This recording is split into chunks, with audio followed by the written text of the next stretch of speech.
que estamos organizando conjuntamente entre la Asociación de Abogados por la Vida Santa Fe, acá en el Colegio de Abogados de Rosario, contando con la hospitalidad del Instituto de Bioética de esta casa, y que cuenta también con la adhesión de la Comisión de Derecho Médico y Bioética del Colegio de Abogados de Santa Fe. Les damos la bienvenida, como les decíamos, a esta modalidad híbrida, tanto a quienes están en forma presencial como quienes están en Zoom, a quienes invitamos por favor a encender sus cámaras, así podemos de alguna forma hacer más amena esta conferencia. Esta conferencia que está titulada Cuidados paliativos y eutanasia, 2 respuestas al dolor, y que contará con las exposiciones de 3 prestigiosos involucrados en la temática. A continuación, la doctora Alejandra Pasquet, presidente del Instituto de Bioética de este Colegio de Abogados, les dedicará unas palabras. Muchas gracias, muy buenas tardes a todos. Realmente es un placer estar reunido con personas que están involucradas en un tema tan importante y un tema tan sensible como es justamente el fin de la vida. Creo que esto es algo que no nos agrada por ahí esta temática, pero sí debemos enfrentarla y por sobre todas las cuestiones lo que tenemos que hacer es abordarla desde las distintas disciplinas que la convocan y además de todo con una mirada y con con un enfoque por sobre todas las cuestiones humanitarios. En esta oportunidad yo los voy a presentar así casi como quien dice, como de entre casa, lo voy a presentar al doctor Nicolás Laferriere, que nos está acompañando, doctor en Derecho. Nos acompaña también la doctora Rosa Calice, que es doctora en Psicología, y el doctor Coco, perdón, que es médico intensivista. Vamos a escucharlos realmente con mucha fruición. Yo tengo muchas ganas realmente de escuchar esos aspectos que por ahí uno no puede ver. ¿Por qué? Porque diariamente vivimos, como quien dice, constantemente bombardeados por imágenes, por ideas, por estadísticas y, ¿por qué no?, por todo una cuestión mediática que lamentablemente es tendenciosa. Entonces, creo que este es uno de los ámbitos donde mejor se puede tratar el tema, porque esta es la casa del derecho, esta es la casa de los derechos fundamentales de las personas humanas.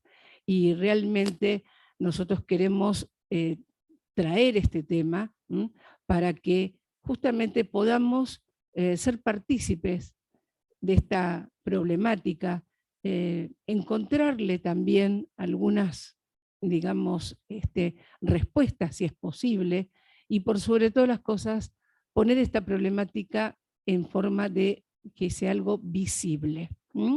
Pero todas las miradas, exactamente todas las miradas. Así que bueno, le agradezco también a la doctora Alcira Yanieri, que se encuentra aquí entre nosotros, que también es una gran artífice de toda esta convocatoria, y por supuesto aquí quienes están conmigo, que también la doctora Adriana, y por ahí también vi a otra persona, pues está, bueno, que también están, digamos, involucrados en el tema. Les agradezco a todos muchísimo, espero que lo disfruten, y bueno, te doy la palabra a vos. Bueno, muchísimas gracias. Bueno, me presento solita, Eli. Soy Alejandra Verdondoni, formo parte de la comisión de la Asociación Abogados por la Vida Santa Fe, y tengo, bueno, la honrosa misión de reemplazar a su presidenta, la doctora Carlota López, que está llegando a Rosario, a lo mejor llega antes de que terminemos. Y bueno, para agradecerles a las 2 instituciones, a los 2 colegios de abogados que nos hayan permitido armar esta oportunidad de dar a conocer, de informar respecto de estos temas fundamentales que hacen al objeto de nuestra asociación, la defensa, la protección de la vida desde el momento de la concepción hasta la muerte natural.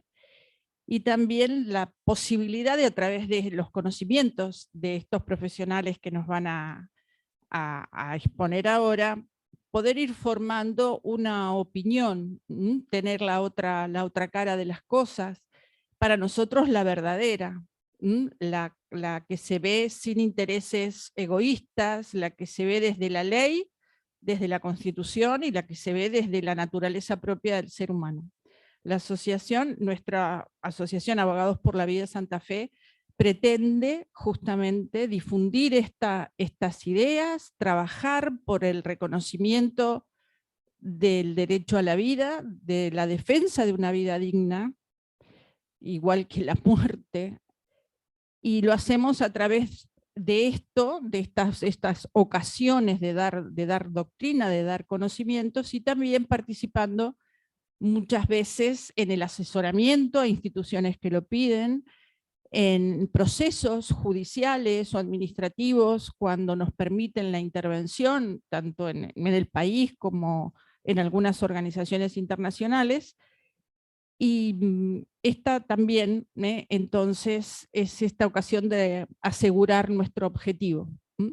Los invito a los abogados que todavía no se han asociado a nuestro grupo, que lo hagan. Somos gente sin colores políticos, sin otra finalidad que poder reivindicar este derecho a vivir dignamente desde el primer instante de la concepción.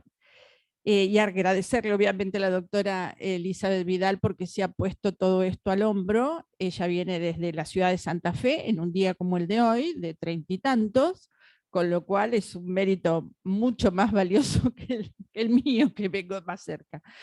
Gracias, Eli, y a todos los que han colaborado, por supuesto, al CIRA y al Colegio de Abogados de Rosario. Bueno, muchas gracias.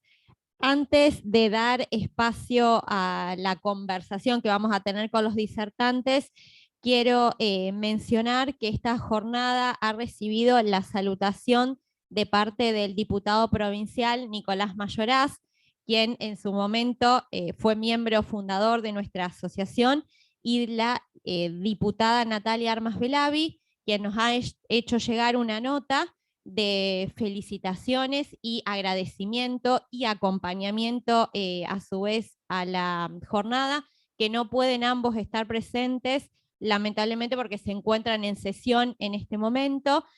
Natalia en particular destaca el compromiso de estas instituciones en favor de la cultura de la vida, y llama a reflexionar sobre esta cuestión de la eutanasia y los cuidados paliativos, en virtud de que es una temática que como médica y legisladora provincial le interesa muchísimo, y que de hecho ella ha trabajado hace pocos a través de un proyecto de resolución entre ambos diputados, Natalia Armas Velavi y Nicolás Mayoraz, sobre cuidados paliativos en la Cámara de Diputados de la provincia. Dicho esto, no me queda otra cuestión que pasar a lo que nos convoca. En ese sentido voy a empezar a llamar a los expositores y leerles una breve reseña de su currículum. En primer lugar, se encuentra el doctor Luis María Escoco, que es médico especialista en terapia intensiva, experto en soporte nutricional, bioeticista, ex jefe del Comité de Bioética Clínica del Hospital Provincial de Rosario y del Hospital Geriátrico Ayolas, profesor invitado de bioética con un posgrado de la Escuela de Medicina UPAEP, numerosas conferencias y participación en cursos de la disciplina tiene el doctor, y también ha realizado diversas publicaciones internacionales sobre temáticas ligadas a la medicina.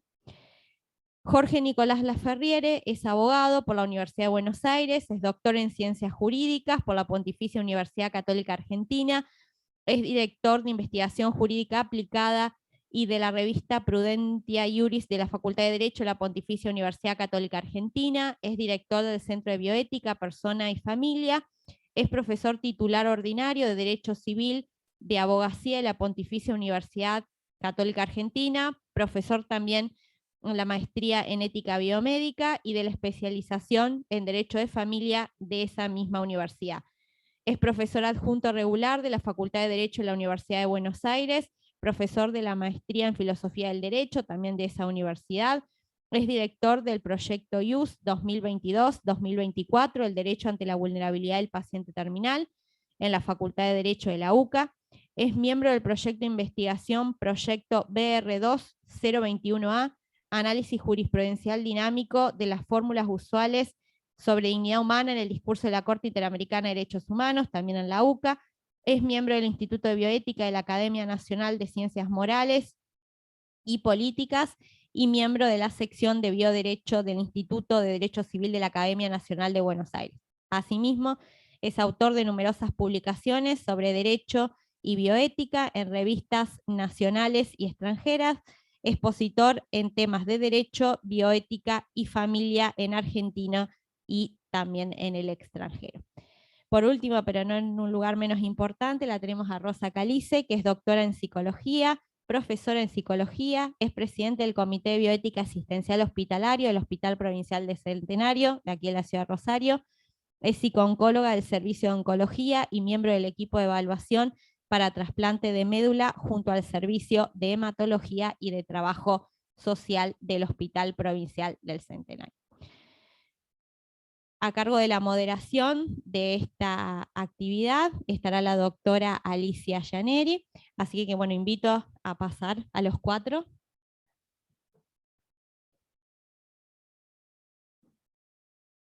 Una vez que están sentados, presentamos los temas que van a tratar.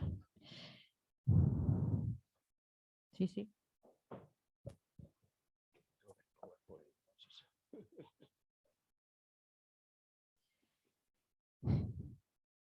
Luis Escoco va a referirse a la eutanasia y salud, ayuda o condena. Por su parte, Nicolás Laferriere va a hablar sobre los cuidados paliativos y la eutanasia en el Congreso Nacional, un análisis comparativo desde el punto de vista jurídico, y Rosa Calice abordará el tema sobre los criterios de medicina paliativa aplicados en psicología.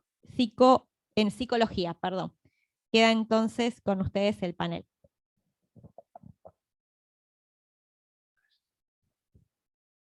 Bueno, buenas tardes a todos. Gracias por la invitación. Me siento honrado de estar en esta mesa con los expositores. El tema entonces es básicamente exponerles, ¿no se escucha? Exponerles por la brevedad del tiempo, primero algo sobre eutanasia, visto desde el punto de vista médico, porque después acá tenemos expositores desde el punto de vista del derecho y de la psicología, pero lo mío va a ser netamente médico, trataré de ser práctico. Si no me logro expresar correctamente, por favor me interrumpen y me dicen, ¿sí? O me repreguntan. Después de eutanasia hablaremos un poco de suicidio asistido, 2 palabras sobre infanticidio, del cual nadie habla, pero que se va a venir después de la eutanasia, y finalmente los cuidados paliativos, cómo los proyectamos o cómo debería ser los cuidados paliativos visto desde la medicina. El primer concepto es el concepto de eutanasia, ¿sí? Vemos la próxima. Eutanasia, entonces, uno de los conceptos médicos es infligir la muerte. Otros dicen suspender la vida, es más suave, ¿sí? Pero en realidad es lo mismo, infligir la muerte de una persona para evitarle sufrimientos psíquicos, físicos o morales. Indudablemente lo más evidente que vemos en la medicina asistencial que hacemos diariamente son los sufrimientos físicos, ¿sí? En otros ámbitos se conduelen también de los sufrimientos psíquicos que tienen muchos pacientes, pero en general nosotros vemos solamente los sufrimientos físicos, ¿sí? Hay 2 tipos de eutanasia. Está la eutanasia activa, todo también visto desde el punto de vista médico, ¿no es cierto? O sea, con una implicancia práctica. La eutanasia activa y la pasiva. La activa es la producida por inyección de sustancias.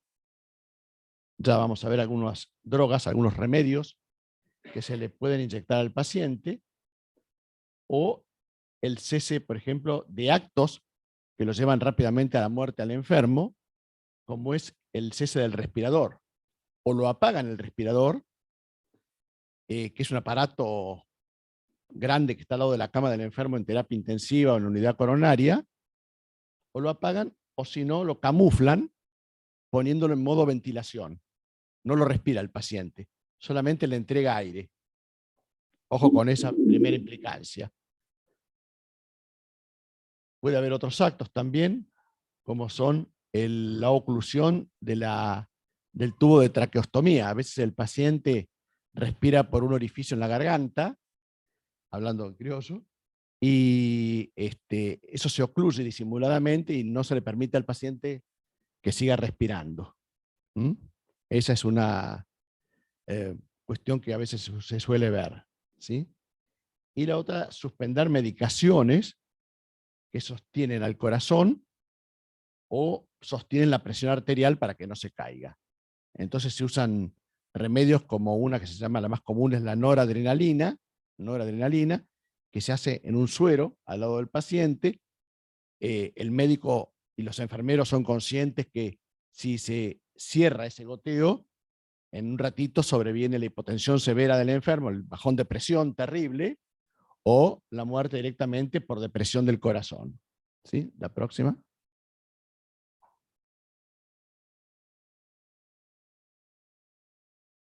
Entonces, lo que se usa en otros países, y después vamos a ver lo que se usa en la Argentina.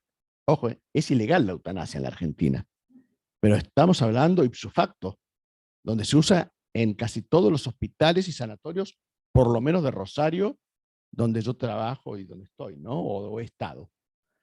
Entonces, por ejemplo, en Europa se usa mucho el midazolam, que es el famoso dormicum del comercio. A pequeñas dosis en comprimidos se le da a la gente para dormir, ningún problema. A dosis mayores en ampollas se lo usa en anestesia o para sedar a los pacientes que están en terapia intensiva. Si esta dosis sobrepasa por 10 la cantidad que se le debe pasar a un enfermo, entonces se convierte en un depresor respiratorio, le anula la respiración y en un rato más sobreviene el paro cardíaco. El midazolam es una benzodiazepina, es un sedante, no calma el dolor, es un sedante. El otro es el fentanilo, que es un calmante derivado de la morfina. Este sí es un calmante, ¿sí? Y se debe usar a una dosis de 75, 100 microgramos por día. Fíjense la dosis que usan en Europa, 1500 microgramos. Son prácticamente 8 a 10 ampollas en un suero por día. Con eso no hay forma de que sobreviva. El otro es el propofol, que es un anestésico muy caro, por eso lo usamos poco en las salas de Argentina. Se usa mucho en quirófano, pero en las salas no se usa. El propofol es un anestésico. Hay que hacerlo despacito y se dice titulando. ¿Qué quiere decir titulando? Quiere decir haciéndole de a poquito hasta que el enfermo se duerma, pero sin deprimirle la respiración ni bajarle la presión arterial. Eso lo hace el médico anestesiólogo con aparatos especiales. Es milimétrica la infusión del propofol. Bueno, acá entonces el propofol a grandes dosis produce la eutanasia del enfermo. El otro es el tiopental, que es el famoso pentotal que decíamos antes. Los más viejitos nos acordamos de eso. ¿Sí? El pentotal es un hipnótico inductor de la anestesia, pero también hecho a dosis importante, sin intubar al enfermo, y todo, se calcula que entre 2 y 3 minutos le produce un paro respiratorio. En todos estos casos el enfermo se duerme, hace un paro respiratorio y después hace el paro cardíaco. Pero en Europa, sobre todo en los Países Bajos, parece que hay enfermos que resisten a estas medicaciones. Entonces lo que sigue es la infusión de becuronio. El becuronio es un relajante muscular que parece raro, pero que es el curare de los indios, ¿sí? Que usaban para matar con la flecha, le echaban curare y a los 10-15 segundos la persona se moría porque afecta la actividad muscular y el diafragma es un músculo. Si se te paraliza el diafragma, fuiste. Es muy famoso el tema del cloruro de potasio intravenoso, hacer potasio intravenoso, pero no se usa porque el ardor que produce en la vena donde lo están poniendo lo hace gritar al enfermo y bueno, todos se apiolan de que algo pasa, ¿sí? En nuestro país, en la práctica, se hace con morfina a una dosis, esto yo lo digo, tal vez es muy técnico, pero de todos modos, si alguien después quiere tomar nota o quieren agendarlo, yo después con todo gusto se los doy, sobre todo gente que hace el derecho, ¿no? Porque una dosis, por ejemplo, de morfina habitual son 1/3 de ampolla de morfina o a lo sumo media ampolla de morfina cada 4 o 6 horas. Bueno, acá el goteo eutanásico son 5 ampollas a gotear entre 12 y 24 horas. Y a veces se lo asocia también al midazolam, que la dosis de midazolam en ampollas para producir inducción del sueño y es media ampollita 2 veces por día o 3 veces por día lo sumo. Bueno, acá se hacen 5 ampollas en el mismo goteo adentro de la morfina. Es terrible. Es terrible. El tema, gracias a Dios, es que a veces los médicos lamentablemente que hacen cuidados paliativos o que se dicen llamar paliativistas, hacen estas prácticas. Yo digo que gracias a Dios todavía hay enfermeras que tienen objeción de conciencia. Entonces lo anotan como que lo hacen, pero no se lo hacen al enfermo. No son muchas, pero las hay. ¿La práctica? ¿La próxima? Y después estaba así, esto hasta ahora eutanasia activa. Ahora viene la pasiva. La pasiva es dejar de cometer un acto sin el cual sobreviene la muerte rápidamente, o más o menos rápidamente, como vamos a ver algunos ejemplos ahora. ¿Sí? Entonces, no, yo no le pongo, alguno te dice, yo no le pongo potasio, yo no le pongo morfina. Claro, pero lo dejas de hidratar al enfermo. Siguiente. Todas las personas tenemos, el 80% de nuestro organismo es agua, el 60% en los ancianos. Si le sacamos el agua, lo deshidratamos, sobreviene la muerte rápidamente o más o menos rápidamente. ¿Sí? A ver si hay otro. Deshidratar al enfermo. Y entonces, ¿cómo nos damos cuenta si vamos a un sanatorio o interrogamos ustedes, abogados, a la familia sobre la deshidratación? Vamos a ponerle un suero a 7 gotas. Es la frase famosa y categórica. No sé si usted, doctora, lo ha escuchado. El suero a 7 gotas por minuto, sin que el enfermo se hidrate por otra vía, porque si el enfermo toma por boca o recibe agua por un tubo en el estómago, no pasa nada. El tema es que si la única fuente de hidratación es la endovenosa y le ponemos un suero a 7 gotas, que son 500 centímetros cúbicos por día, en 2 o 3 días producimos la muerte del enfermo, por acidosis. Porque la deshidratación produce acidosis y la acidosis te lleva a la muerte. O la otra también pasiva es no proceder a la alimentación artificial. ¿Sí? Siempre y cuando, porque esto hay muchos paliativistas que también lo discuten y no lo hacen. Dicen, no, solamente sacando la hidratación es suficiente, no hay que alimentarlo al enfermo. Desde la época de San Juan Pablo II, los bioeticistas que hacemos la escuela personalista, sabemos y lo seguimos a él en el sentido que la alimentación no se le debe negar a ningún enfermo, salvo que haya una contraindicación. Por ejemplo, si el enfermo vomita permanentemente, no le vas a dar a la fuerza alimentación los últimos días de vida porque hay que alimentarlo. ¿Sí? Entonces, en ese caso, uno dice, bueno, es lícito no darle la alimentación. ¿Sí? O cumplir con métodos desproporcionados. Si yo para alimentar a un enfermo terminal lo tengo que mandar a otra ciudad para que le haga una cirugía para poder alimentarlo, y bueno, ahí estamos ante un medio desproporcionado ya también, ¿no es cierto? O hacerle una nutrición que se llama endovenosa, que los médicos hacemos, pero que necesita de prácticas médicas previas, es muy costosa, que no tiene sentido. ¿Sí? El mismo Papa Juan Pablo II lo aclaró, estaba bien asesorado. Entonces, la alimentación tiene que ser, hay que dársela hasta las últimas horas, no digo hasta el último minuto, ya vamos a ver por qué, pero sí hay que alimentar e hidratar al enfermo. No hay que ni deshidratarlo, ni dejarlo de alimentar mientras no haya una contraindicación. Y la última causa, que es suspenderla sin más motivos. No va. Vamos a cerrarle la persiana, dicen los médicos. Término vulgar, pero cerrar la persiana quiere decir someter a eutanasia o abandonarlo. O abandonarlo al enfermo, entonces ahí le sacan la alimentación, le sacan la hidratación, y a eso suspenderla sin más motivos. ¿Otra? Este es un ejemplo patético. Terrisquiavo, sí. Terrisquiavo, esta chica tenía una bulimia, hizo una descompensación del potasio, hizo una muerte súbita, en realidad hizo una depresión respiratoria primero, con paro cardíaco, no se reanimó a tiempo y en general la prensa habla de que quedó con un síndrome vegetativo persistente, quedó en estado vegetativo, dicen. Pero cuando uno indaga en la literatura científica, no es tal. fíjese esta foto 2 años antes de la muerte. Eso no es estado vegetativo, estaba con los ojos abiertos, comprendía lo que le decían, no sé si tenemos más foco, comprendía lo que le decían y hasta manifestaba sus sentimientos. Eso no es estado vegetativo. ¿Me explico? Está el caso también de una italiana, me sale Ulano, no me acuerdo. Gracias. Gracias, Doc. Bueno, Elvano también, no, síndrome vegetativo persistente. Y los padres que no querían que le hicieran la eutanasia, decía, ella comprende perfectamente. Hay momentos, no era permanente porque están re mal los pacientes, están graves, pero no estaba en estado vegetativo persistente, ¿no?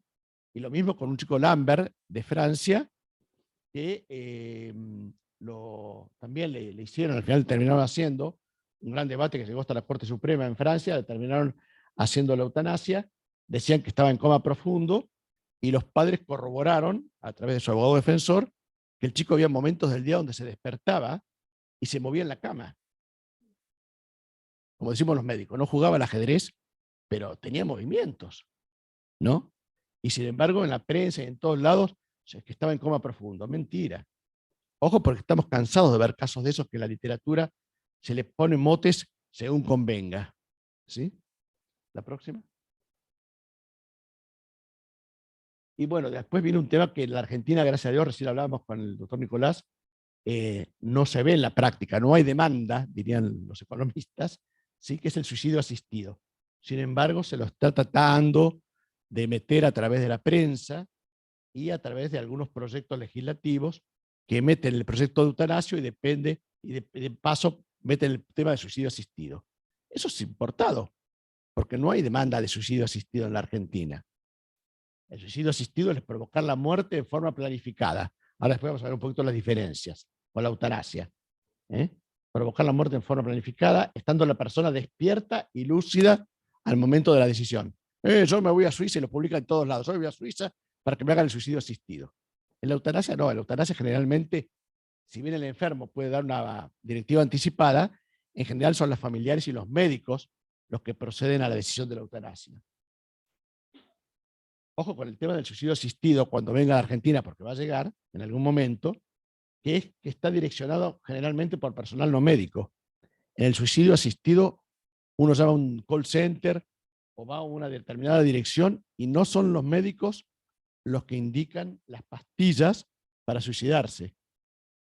Y en el caso donde se hace en las llamadas clínicas de suicidio asistido, no son clínicas. No tienen el reglamento sanitario, no está atendido por médicos ni por enfermeras. Es un cachivache, diríamos, en el pueblo. ¿Sí? Sin embargo, la gente, sí, clínica de suicidio asistido, y pagan. ¿Y cómo pagan? Porque el suicidio asistido generalmente se paga. Hay algún otro de Estado que lo cubre, pero generalmente lo pagan, porque detrás de todo esto hay plata. El vil dinero. ¿Sí? Otra. Y no pagan poca plata, Es mucha plata para hacerlo morir a uno. Puede ser directo, donde la misma persona se automedica, van a un lugar, le dan las pastillas y después uno en su casa va y se suicida con una determinada pastilla. ¿Sí? Sobre todo esto se usa en los Países Bajos y en España. La siguiente. En cambio, en Italia se usa el método indirecto, que es que la persona le pide a otros que lo hagan. ¿Sí? No, yo no me animo, por favor, hacémelo vos. Bueno, venga a la clínica, que no es clínica, ¿sí? Y ahí lo matan.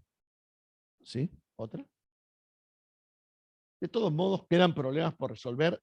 Hablo del ambiente médico. Después ustedes tendrán las problemáticas desde el punto de vista jurídico, ¿no? Y psicológico. Pero desde el punto de vista médico, quedan problemas por resolver, aún en los lugares donde se está haciendo. En Estados Unidos hay muchos estados donde se hace la eutanasia y en otros donde se hace el suicidio asistido. ¿Qué pasa con los pacientes psiquiátricos que piden la eutanasia o que piden el suicidio asistido? ¿Sí? Cuando lo piden, lo puede pedir el paciente o lo puede pedir la familia. Y el paciente no cuenta, un paciente que no es capaz de decidir. Y cuando es el Estado, en los estados totalitarios, que te dicen, no, tenés que suicidarte porque si no tal cosa, tal otra. ¿Qué pasa con los discapacitados? No hay de alguien que no pueda mover un brazo. Hablo de los discapacitados severos, que hoy día a la sociedad le molestan. A la sociedad, ¿no? Entonces, ¿qué pasa con los discapacitados? Donde hay una tendencia también a hacerles eutanasia, a reglamentarlo, y si no, siempre andan las aves de rapiña cerca de los centros de discapacitados. ¿Qué pasa con los menores? Que hasta hace poco, hasta hace unos años, no sé si Nicolás vos tenés la fecha más o menos, pero hasta el 2012 los menores no podían decidir sobre el tema de eutanasia y suicidio asistido. O sea, desde hace unos años, en el 2012, se permitió a los menores de 12 años, a los mayores de 12 años, que estaban en poder de discernimiento, hacerlo. ¿Cómo ando con la hora? ¿Cómo ando con la hora? ¿5? Bueno. Entonces, bueno, pero incluso ahora en algunos estados ya no se habla de 12 años, se habla directamente del poder de discernimiento de los chicos. Imagínense un chico de 9 años que tenga una enfermedad grave, que tenga un dolor terrible, ¿qué poder de discernimiento tiene? No digo que no se lo pueda escuchar, hay que escucharlo a todas las personas, pero poder de discernimiento, viste, a mí me hace ruido. ¿Qué pasa con las personas sanas que se quieren morir, por ejemplo, con suicidio asistido, pero que son sanas, pero no quieren vivir? Por ejemplo, algunas sectas, ¿sí?, que quieren sí o sí la muerte, como quién sabe qué lenguaje después. Y después, ojo con las personas que no han solicitado ni consentido el suicidio asistido ni la eutanasia, y que sin embargo son coaccionados para hacerlo. A propósito de eso, hay la siguiente, hay un abogado que se llama Vallière, no sé si ustedes lo tienen más o menos. Matt Vallière es un francés que tiene una fundación de asistencia o de ayuda a los pacientes en riesgo de vida, hablando de la eutanasia y del suicidio asistido. Ahora después vamos a ver qué es lo que dice Vallière. Ahora, los médicos, no el anterior, los médicos deberían evaluar a los pacientes en busca de afecciones que puedan limitar la capacidad de consentimiento. Ah, vos querés suicidio asistido, bueno, tal cosa. Vos querés eutanasia, o ustedes quieren que su papá se haga la eutanasia. Bueno, pero ¿qué los mueve a eso? Hay un interrogatorio, hay un estudio de la familia, hay un estudio de la psicología, hay un conocimiento de cuál va a ser el devenir, porque hay pacientes que están un mes en respirador y uno podría pensar, el neófito podría pensar que le sobreviene la muerte segura, y no es así. Las terapias intensivas son de alta complejidad, el promedio de estadía en respirador son 45 días, y la familia puede pensar que a los 30 días, bueno, ¿qué hacemos con el papi que ya no puede respirar por sí mismo? ¿Me explico? Una cosa que yo vi es que en los proyectos legislativos generalmente no hay iniciativas en ese sentido. No dice que la ley tendrá que formarse un equipo que estudie, que asesore a la familia con realismo. ¿Otra? Y en estas leyes ni se habla, no sé ahora Nicolás que sabe más del tema, pero en lo que yo vi no se menciona la posible coacción que pueda estar sufriendo el paciente. Por cuestiones de herencia. Lo inducen, lo presionan. O por mafias. Las mafias también, que tienen sus formas para hacer coaccionar a un paciente para que tenga al final de la vida. ¿Sí? ¿Otra? La falta de, con lo que decía, la falta de asesoramiento de un especialista en cuidados paliativos. Pero no es, como yo veo generalmente, que el paliativista viene y le cuelga el goteo, sino de realmente una propuesta de tratamiento multidisciplinario. A ver, tu familiar está sufriendo, bueno, a ver, ¿en qué lo podemos ayudar? ¿Qué psicología apoyo psicológico le podemos dar? ¿Qué apoyo espiritual? ¿Necesitan de apoyo espiritual? ¿Necesitan de compañía? Capaz que están solos en la familia, la madre y el padre solamente. Y necesitan cariño, o sea, un montón de cosas que no están en los proyectos de leyes, ni se hablan generalmente en los centros donde hay cuidados paliativos, ¿no? Y para colmo, el sesgo médico. Muchos médicos hoy día que tienen una mentalidad eutanásica. ¿Otra? Acá está el doctor Vallière. Dice, el suicidio asistido, lo cité textualmente, el suicidio asistido es una política pública peligrosa que pone a las personas más vulnerables de la sociedad en riesgo de abuso, coacción y errores. Y después habla en otro artículo de los negocios espurios con los seguros. Los centros de ayuda al suicidio asistido están enganchados con los seguros médicos. ¿Otra? Bueno, básicamente la diferencia entre eutanasia y suicidio asistido. La eutanasia es infrecuente que el paciente esté lúcido. Puede ser, pero es infrecuente, ¿sí? En cambio, en el suicidio asistido siempre está lúcido el paciente hasta último momento. La eutanasia la administra un médico. En el segundo caso, es el propio paciente pide que lo hagan. ¿Otra?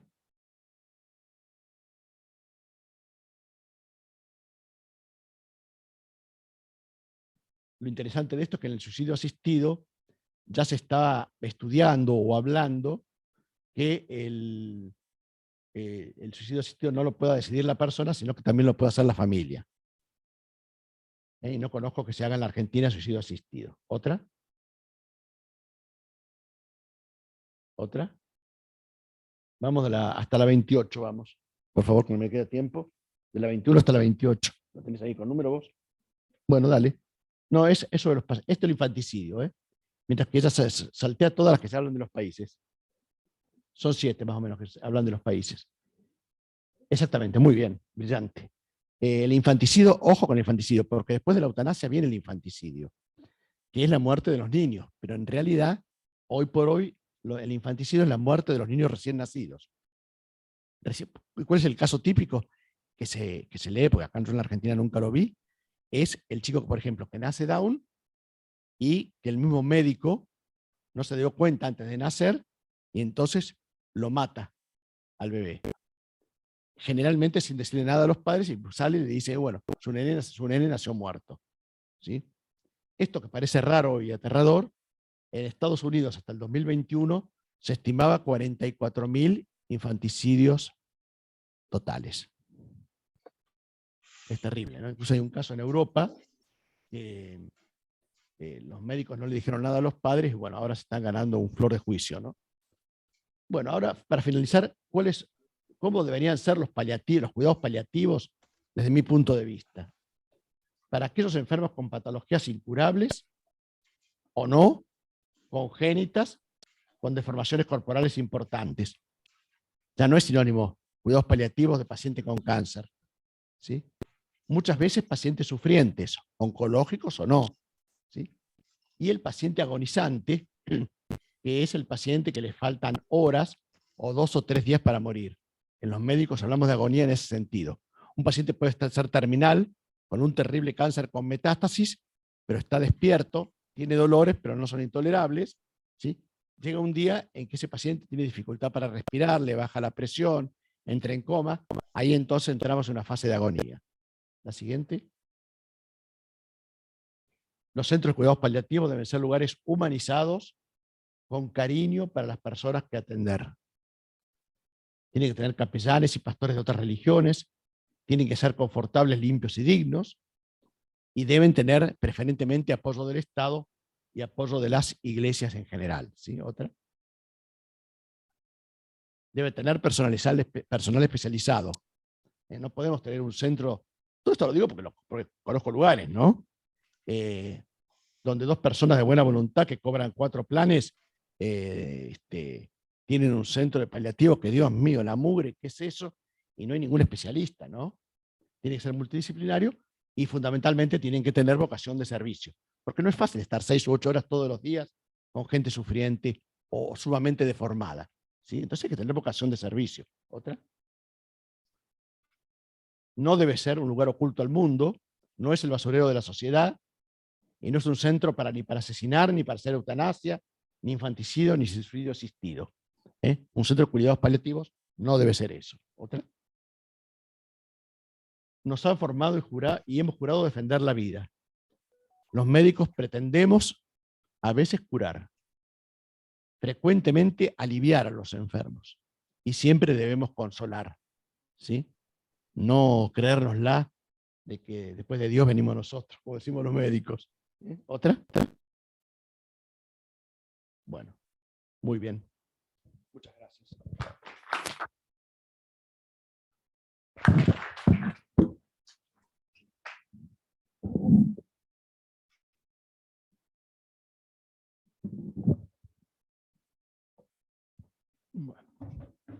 Bueno, buenas tardes. Gracias por la invitación a la Asociación de Abogados por la Vida.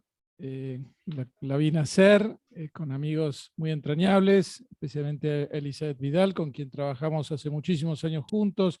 He tenido el gusto de dirigir su tesis doctoral y conozco su empeño en los temas de bioética, y por supuesto acá a la casa, al Colegio de Abogados de Rosario, su Instituto de Bioética, al Colegio de Abogados de Santa Fe, a través de su Instituto de Derecho Médico y Bioética. Bueno, voy a hablar de los proyectos de ley que están en el Congreso sobre eutanasia. Realmente me vino excelente la exposición del doctor, porque permite una aproximación muy concreta y bien precisa de qué estamos hablando.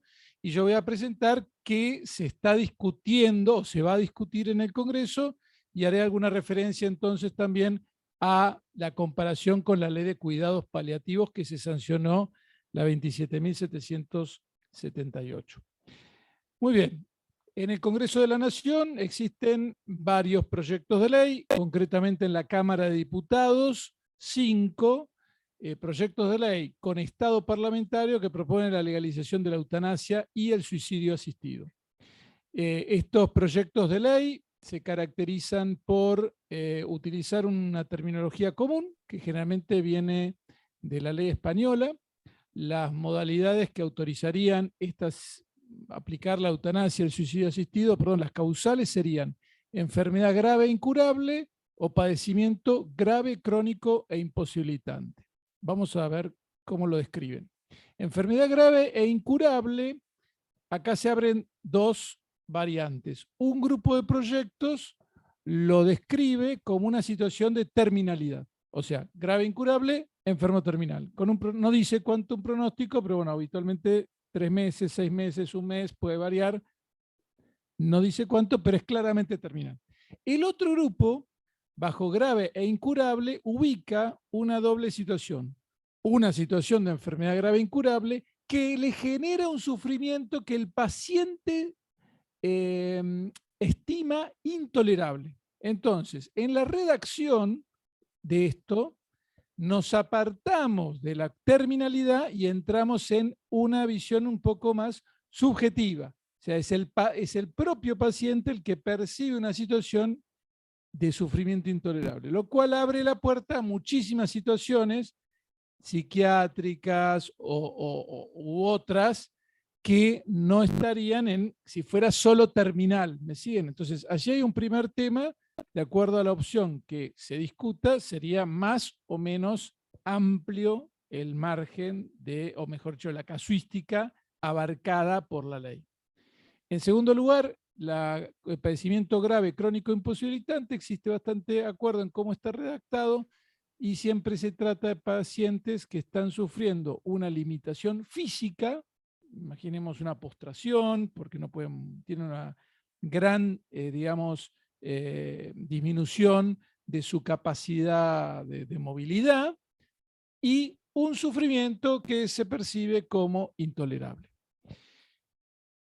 Las dos modalidades ante esta situación, las dos modalidades son eutanasia y suicidio asistido. No habla, como usted expuso recién, podríamos discutirlo, si la eutanasia siempre es de una paciente inconsciente. En todos los casos los proyectos están presuponiendo un paciente consciente que lo pide, él o que lo dejó indicado en una directiva anticipada. Y si se trata de la modalidad de eutanasia, él lo pide y le aplican la inyección, cualquiera de esas variantes que fueron explicadas recién, o bien si se trata de suicidio asistido, le prescriben los medicamentos, él se los provee y se los autoadministra, o bien le proveen los medicamentos y él se los administra. Siempre en contexto médico, en la redacción de los proyectos de ley. Los proyectos prevén un tiempo de deliberación, 2 pedidos generalmente, un primer pedido, 15 días, un segundo pedido. En ese interregno algunos proyectos incorporan un consultor, algunos de los proyectos incorporan un equipo interdisciplinario, y el segundo pedido ratifica que yo quiero morir. O sea, no estamos hablando de casos donde se interrumpen tratamientos, ¿no? Eso lo dejamos afuera. Eso se debatió en 2012 con la ley de muerte digna. Es otro tema, no es nuestro tema de hoy. Estamos hablando de acciones directamente orientadas a provocar la muerte. Así lo dice, o sea. Y a partir de ahí se abren dos variantes. Todos los proyectos incorporan una comisión de supervisión con distinto nivel, nacional, provincial, vamos a suponer una comisión para no complicar, yo quisiera ir al nudo de los debates. Pero la comisión acá hay dos modalidades. Para uno de los proyectos la comisión intervendría antes de la eutanasia o del suicidio asistido, o sea, antes de provocar la muerte. Sería que se juntan los pedidos, se juntan todos los antecedentes, se arma una carpeta, se eleva a la comisión revisa, tiene plazos muy estrictos, la comisión devuelve y dice, ¿se aprueba o no se aprueba? Y se hace en un plazo de 10 días. Los proyectos dicen, debe hacerse en 10 días. En la otra modalidad, se hace el pedido, pasan 15 días, se reitera el pedido, se junta todo, se hace la eutanasia, o sea, se quita la vida al paciente y se remite a la comisión para que verifique ex post, diríamos. Estas son las dos variantes. Esta segunda variante es más lo que pasa en Holanda, la primera variante es más lo que pasa en España.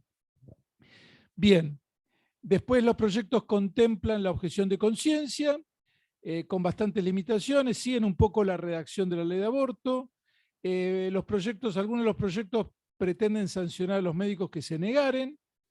Los proyectos abarcan a todas las especialidades médicas, no es que crean un grupo de eutanasiadores. Uno podría imaginarse que, bueno, se crea un servicio que va a hacer los eutanasiadores y entonces la persona dice, yo quisiera que me maten y entonces lo derivan ahí. No. Cualquier profesional de la salud que está atendiendo a alguien, si su paciente se lo pide, él tiene que proceder a verificar si se dan las condiciones o no.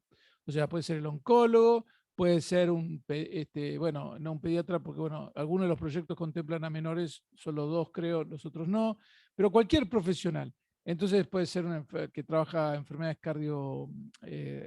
temas de pulmonares, EPOC, temas vinculados con lo neurológico, psiquiatras. Cualquier médico dice, el médico tratante debe analizar y él debe hacer la eutanasia. O sea que esto afectaría a muchísimas profesiones, a muchísimas de las especialidades médicas. No son proyectos para una especialidad como pudimos haber debatido con aborto, ginecología, obstetricia. Evidentemente esto va a impactar en muchísimas profesiones, especialidades médicas. Bien, los proyectos contemplan la cobertura por el sistema de salud gratuito y generalmente ponen plazos para que esto se haga en un tiempo determinado. Bien, más o menos hasta allí los proyectos de eutanasia. Vamos al debate jurídico. Cuando uno se pregunta, ¿debemos legislar sobre esto? Hay como dos narrativas en juego. Si ustedes prestan atención, incluso quizás varios de ustedes están a favor o tienen dudas, pueden preguntarse, bueno, pero yo quizás estoy a favor de la eutanasia. Y ahí vamos a ver dos narrativas. Por un lado, hay una narrativa de evitar el sufrimiento ante la medicalización de la vida. Se superpone un poco con, pareciera que hoy hay tanta cuidado médico que se extiende más la vida y que tenemos que evitar un sufrimiento. La medicalización excesiva de la vida se solucionó con la ley de muerte digna y después, por otro lado, no es que nuestros sistemas de salud nos abruman. No es que vos vas y pedís turno y te dicen, sí, venga, y te salen a perseguir para que vayas a atenderte en ese mismo día. Probablemente tengas que esperar muchos meses. Entonces uno se imagina de qué abrumado del sistema de salud con la cantidad de amparos que los abogados tienen que hacer. No sé, o sea, no es el país que uno lee, que uno ve. Pero bueno, imaginemos que hubiera una excesiva medicalización. Bueno, realmente ese tema no está en debate porque no estamos hablando de rechazo de tratamientos, que por supuesto hay que hacer distinciones según sea la muerte inevitable, inminente. Es lícito renunciar a un tratamiento, como bien explicó el doctor, cuando la muerte es inevitable. Esto es humanitario, no podemos encarnizarnos. Eso está fuera de juego. Entonces, claro, viene la cuestión del sufrimiento. ¿Qué problemas plantea esto? Bueno, el primer problema es un problema del alcance. ¿Cuál es la condición que habilita? ¿Dónde ponemos el límite? El caso de Terry Schiavo, el caso de Luana Englaro, son casos muy dramáticos, muy extremos. Entonces se suele decir, no, va a ser solo para ciertos casos. Pero claro, cuando uno empieza a preguntar, ¿y vos dónde lo pondrías? Bueno, en un sufrimiento intolerable. ¿Y quién mide lo intolerable? El propio paciente. Entonces, claro, ya se torna algo subjetivo. Y esto ha dado lugar en el mundo a lo que se ha conocido como la pendiente resbaladiza, que es que generalmente se presenta un caso muy dramático, muy extremo, donde todos nos sentimos, uy, qué situación inhumana la que se está dando en este caso. Y claro, después en la vida práctica se vuelve una práctica rutinaria, y esto lleva la pendiente resbaladiza, es decir, que comienza en un caso dramático y se va ampliando en 4 dimensiones. La primera es un aumento de la cantidad de casos. En los Países Bajos es clarísimo. Las eutanasias explicaban el 1, y pico % de las muertes en 2002 y en 2019 explican más del 4%, o sea, se duplicaron la cantidad de casos. El aumento de las causales, las eutanasias explicaban 87% venían por casos oncológicos y hacia 2019 los casos oncológicos eran de 67 y se habían ampliado. Demencias, situaciones cardiopulmonares, afecciones de la vejez. Hay un ítem de las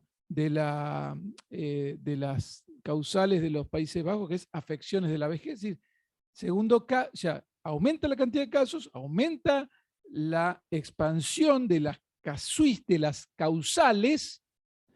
Tercera dimensión de la pendiente resbaladiza es que tiende a irse hacia pacientes que no la pidieron, pero por la lógica misma, si esto es lo mejor para un paciente que está pasando la misma circunstancia y lo pide, ¿cómo no va a ser lo mejor para el que está inconsciente y quizás no tuvo la chance de pedirlo? Y entonces se dan las discusiones esas. Ninguno de los proyectos dice que se va a aplicar, en esto la redacción de los proyectos ubica todos casos de eutanasia a petición o por directiva anticipada. Pero hemos visto que esto da lugar en los hechos a que después se va planteando un caso de una persona que está inconsciente, pero sus familiares dicen, él lo hubiera querido. ¿Dejó directiva anticipada? No, pero yo lo escuché una vez y se da, así fue el caso MAD en la Corte Suprema. Y la cuarta dimensión de la pendiente resbaladiza es que se relajan los controles, que lo que al principio es una comisión muy estricta que revisa, después de pronto se va volviendo rutinario, porque se va como incorporando a la práctica. Otro problema de que la petición de que este tipo de muerte sea regulado para cierto tipo de pacientes es la discriminación. Esto se lo han dicho al comité, el Comité de la ONU de Discapacidad, se lo ha dicho a España. Ojo, no es que este comité sea pro vida. El comité no opina sobre la eutanasia. Dice, si ustedes dan eutanasia, denla a todos. No se la dé solo a estas personas en razón de su discapacidad. ¿Y por qué? ¿Porque estamos ampliando derechos? No, pero también estás enviando un mensaje negativo. Estás diciendo, esta vida vale un poco menos. Es un tipo de vida renunciable. Toda persona tiene derecho a la vida renunciable porque está mal suicidarse. Pero si vos tenés estas condiciones, sí vamos a admitir que se suicides porque tu vida vale un poco menos. Y esto le ha dicho porque es una discriminación. Entonces, cuando se dice, no, nosotros lo hacemos en razón de que es un paciente grave, se esconde una discriminación. Y también se envía un mensaje a quienes tienen esa condición. Tu vida entró dentro de la clase de los eutanasiables. Hay seres eutanasiables y no eutanasiables. Esto se lo escuché a un profesor uruguayo, Diego Velasco, y a Miguel Pastorino también. Además, lógicamente, está el problema de la pendiente resbaladiza, está el problema de la discriminación, está el problema de la libertad. ¿Cuán libre es una persona que está en esas circunstancias, con esa gravedad de cuadro, para tomar una decisión tan trascendente de poner fin a su vida, ¿no? ¿Cuán libre es, ¿no? Hay algunos estudios que ha hecho, creo que se llama Balaguer, el investigador, que estudia los factores que inciden en lo que se llama el deseo de acelerar la propia muerte. Y que entonces es gente que por una serie de factores que están categorizados, sienten que van a acelerar la propia muerte. En diálogo con paliativistas, muchos de ellos dicen que después de recibir cuidados paliativos, la mayoría, altísimo porcentaje, Ana Guedes, una profesora uruguaya, dice que cerca del 95%, cambia su decisión inicial, que era, que se había pensado, perdón, me estoy capaz, acá la doctora en el fantástico mundo de la psicooncología nos va también a hablar algo de esto. En otro argumento es, indudablemente, cuán libre es la persona, bueno, ya lo dije, la dimensión de la afectación de la profesión médica, ¿no? Indudablemente esto afecta a la profesión médica, afecta a sus fundamentos mismos, o sea, esto va a tocar a un montón de profesiones y los proyectos lo transforman en un derecho. No es que es la lógica, podríamos decir, liberal del siglo XX. La liberal sería, despenalizamos, vos querés hacer eutanasia, bueno, conseguite a alguien y hacela. No, no, no, esto es un derecho. Entonces, el médico tratante tiene la obligación de matar. Y uno pregunta, bueno, pero ¿por qué le vas a obligar a alguien a quitar la vida? Porque consideramos que esto es un derecho a proponer fin a la propia vida. Es decir, es una transformación muy profunda de la profesión médica que no le corresponde al legislador hacer. El legislador no tiene atribuciones para transformar cómo debe ser ejercida una disciplina. O sea, justamente los propios profesionales tienen que ser los que regulan su disciplina. Por supuesto, hay un trasfondo de costos de salud en todo esto que son más baratos hacer eutanasia. Nadie lo dice abiertamente, salvo los canadienses. Hay una serie de estudios en Canadá que han mostrado bueno, cómo era más barato, y uno realmente me parece que es empobrecedor y muy grave para nuestro país que en un contexto de pobreza y tanto sufrimiento que estamos viendo, sea que se recorte en los pacientes más vulnerables, que son los que están en el fin de su vida, para además acelerarles la muerte. El tema de fondo, ¿cuál es? Hasta acá hablé de los pacientes que lo piden en razón de su gravedad, ¿no? Sufrimiento. La respuesta al sufrimiento es el cuidado paliativo y la respuesta al acompañamiento integral, la solidaridad humana. Ahora, hay otra narrativa, yo les dije que había dos narrativas. La otra narrativa es la narrativa de la autonomía. Bueno, saquemos a los pacientes terminales. Yo creo que existe, dicen algunos, un derecho a poner fin a la propia vida. ¿Sí? El derecho a la vida incluye el derecho a programar mi muerte, dicen algunos. Existiría un derecho a morir, no está en ningún lado, o sea, no está, aclaro, para los que no son abogados, no está en ningún tratado internacional, dice derecho a morir. Si está la dignidad, si está el derecho a la vida, la libertad personal. En esos tres lugares lo encuentran. Dicen, cuando habla de dignidad, como la dignidad es la posibilidad de elegir uno su destino, llevar adelante su proyecto, en una concepción de dignidad acotada, dicen, bueno, tengo por delante, la dignidad sería el fundamento. Otros dicen es el derecho a la vida, otros la libertad.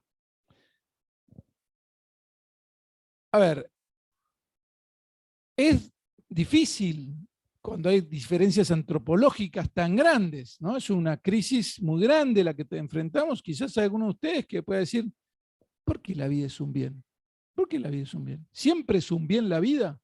¿Podemos sostener que siempre en todos los casos? Y si el propia persona perfectamente libre, no discriminado, una persona, imaginemos la persona más autónoma que podamos imaginar, que dice, yo quiero morir. Bueno, ¿qué podemos decir a este argumento? Es el más difícil, debo decirlo. Humanamente uno entiende la situación de sufrimiento, ¿no? Pero bueno, de nuevo, si hay sufrimiento uno trata de decir, vamos con los cuidados paliativos. Ahora imaginemos eso, ¿no?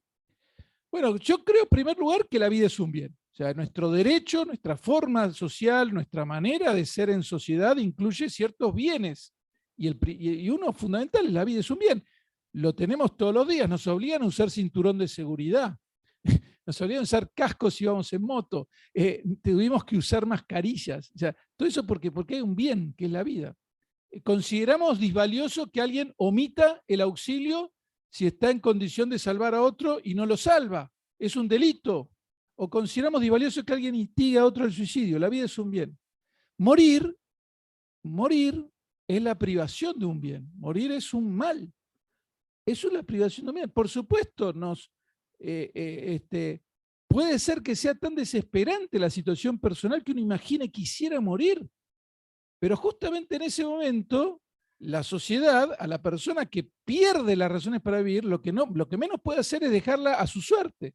Lo que hacen estos proyectos es, aquel que ha perdido esas razones le dice, yo te voy a ayudar, voy a regular cómo te vas a poder quitar la vida, te lo voy a hacer gratis y te voy a garantizar que te lo hacemos en 10 días. Entonces, para mí es el más radical de los individualismos. Es el individualismo de, me es indiferente si vos perdiste las razones para vivir. El legislador estaría diciendo, para mí es indiferente si decidiste perder las razones para vivir, porque yo voy a respetar que te querés quitar la vida. Y finalmente contradice, estoy en el tiempo ya, contradice las políticas de prevención del suicidio. O sea, en nuestros países hemos hecho toda una serie de políticas para prevenir el suicidio. Ustedes ven en los medios de comunicación que nos sale la noticia, se suicidó fulanito, dice, apareció muerto. Ustedes entran en la noticia, y abajo dice, se habría quitado la vida. ¿Por qué? Porque hay una sensibilidad al momento de comunicar sobre el suicidio, porque se sabe el impacto que tiene ciertos titulares en gente que puede estar pasando por una crisis, y si ve el titular dice, esto es una salida. Y de pronto el legislador sale a decir, es una salida que ante situaciones de sufrimiento te quieras quitar la vida, ¿no? Última palabra con los cuidados paliativos, y termino. Los cuidados paliativos se sancionó una ley, esta ley es positiva, esta ley necesita ser reglamentada, se está esperando la reglamentación, esta ley necesita que las provincias adhieran, y sobre todo esta ley necesita presupuesto. O sea, es una ley que puede quedar en lo declamativo. Y la eutanasia, frente a los cuidados paliativos, sería enormemente más fácil. La manera en que están redactados los proyectos de ley es para garantizarlo como derecho. Los cuidados paliativos queda sujeto a lo que es a la reglamentación, a presupuesto, no está garantizado que tiene que hacerse en tanto tiempo. Y entonces realmente me parece que en este sentido hay mucho todavía por hacer para garantizar que los cuidados paliativos lleguen a todos. Me tocó participar en una jornada que se hizo aquí en la provincia, en la legislatura, sobre cuidados paliativos. Hay que lograr la adhesión, hay que lograr que la obra social provincial garantice, y hay que lograr que haya equipos, como bien se dijo, porque a veces son equipos funcionales, gente que está en otro servicio y que tiene que ir a hacer cuidados paliativos, pero que no está dedicada a tiempo completo. Hay que garantizar que esto llegue a todos lados y también que se incorpore a la formación. Bueno, espero haber pasado revista a los puntos de debate. Lógicamente hay mucho más. Yo escribí todo un informe, al que le interese está a disposición de los organizadores, lo tienen el informe completo sobre los proyectos de ley. Muchas gracias.